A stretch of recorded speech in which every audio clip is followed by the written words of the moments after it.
All right, guys, recording this one again a day late. It looks like something happened with the original recording, but that's okay. Essentially, we're looking here at MIST. We entered yesterday at $3.52 a share, risking about our $500 mark as per usual. So essentially looking at this one as giant gap down, had a long base that it's working through. You can call this a little cup and then a little handle. So I purchased on this day here, as it looked like it was kind of holding the same wick that this had before. Theory is always the same. Let's see if we get a little push up for about 2 times our risk, take some profit off the table there, and then trail the rest. So here we are on MIST. You can see on the 60-minute chart here that about 3 days has gone by with just kind of a big strong push up. And I just liquidated half the position on this, rather insane run that we've got here, 25% up today alone, and a pretty good return yesterday as well. That's 3 times our risk, or 1,500 on this first half of the trade. I'm going to just move my stop loss up here to make sure I can't lose anything on the other half of the trade. And then from there, just trail using this short-term moving average, selling the rest on a close below this short-term moving average. Now, if something crazy happens and we get, a massive spike up here, I'll look to kind of revisit a little bit more of this position, but if not, it will be the kind of standard plan for exit here. So here we are, guys, back on MIST. I just got stopped out for the second half of the position.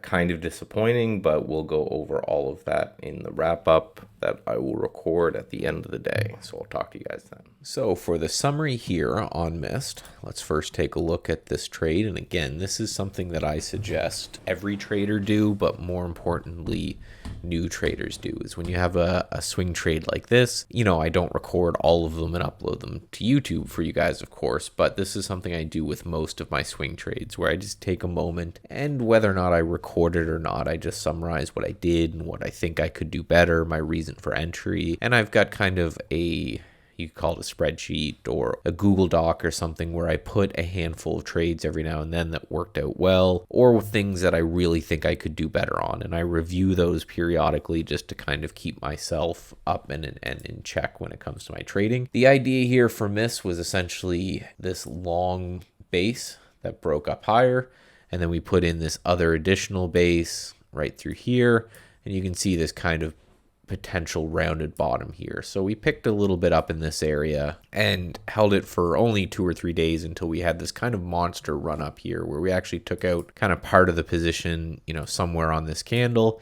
And again, as we said, as always, the stop will go kind of below this short-term moving average on a close below. So what happened was, when we closed kind of right at it the other day, I just moved the stop up below it. You can see we got triggered today. The stock has then turned positive, so who knows, maybe we'll take another run at it here. I'm going to take a look, and I may actually re-enter. And if I do that before I edit this all together, maybe that will be part of the video as well. But essentially what we were looking at is, again, a big strong push out of here with a massive short float, trailing the rest behind this short-term moving average. Now, for what I would do better, the entry and the stop loss, I think, was fine. We got in around the right price, and our stop loss was pretty much around the right price. So I'm not going to focus on that as things to improve. But what I should have done is, when I entered a stock around $3 and it got up to double that price, I should have been more aggressive on my out. Maybe instead of exiting half, 2/3 or 3/4. But all in all, this is kind of the trading plan that I've built, is look for that initial pop, watch that closely. When I think it may be overdone or coiling back down, take half off,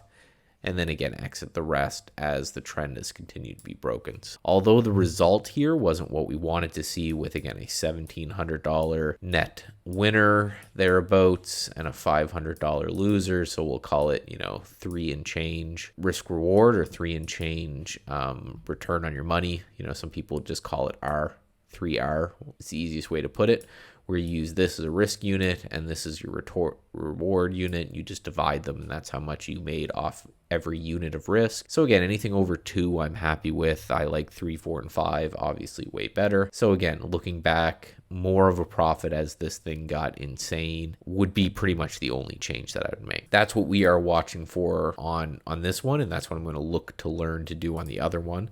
Now, why, if anyone is wondering why that reverse happened as quickly as it did, you can see what happened here on the market where we had this kind of big, strong rally up that I was able to participate in. Then we had a big gap down to sell. So that is why I believe that exited when it did. And again, it's not a desirable result for the back half of that position, but anytime I can get 3 times my money, I'm going to be a happy camper. And I'm going to take what I learned from this one and move on to the next trade.